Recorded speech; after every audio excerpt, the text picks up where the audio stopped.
თანამემამულენო 2019 წლის 9 აპრილს პრეზიდენტ დონალდ ტრამპის პირველი ადმინისტრაციის მიერ 9 აპრილს მიღებული იყო ისტორიული აქტი საქართველოს სახელმწიფოებრივი დამოუკიდებლობის ტერიტორიული მთლიანობის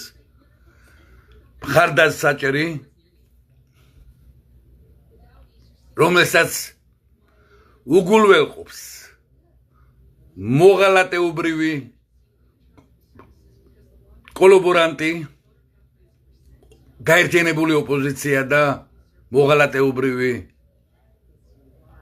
უზურპირებული ხელისუფლება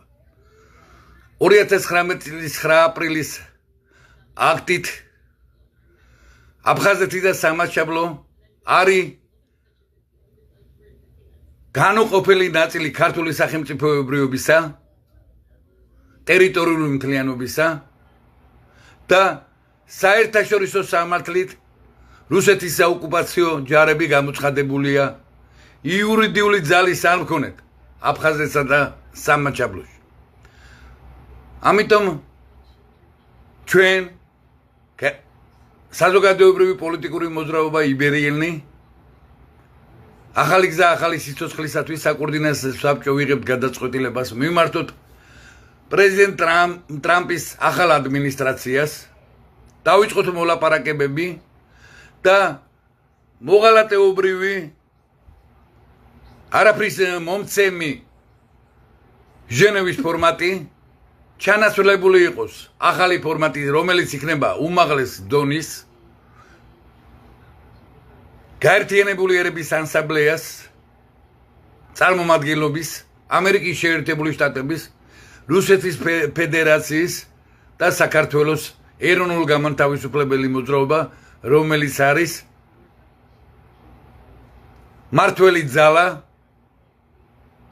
საქართველოს სახელმწიფოებრივი დამოუკიდებლობის პრეამბულაში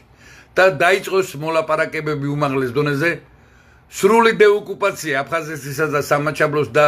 დევნილთა უპირობო დაბრუნებასთან აფხაზეთისა და სამაშაბლოს დევნილთა უპირობო დაბრუნებასთან დაკავშირებით. ასევე მიმართავთ პრეზიდენტ ტრამპის ადმინისტრაციას, რათა ამერიკის შეერთებული შტატების ინიციატივით უშიშროების საბჭომ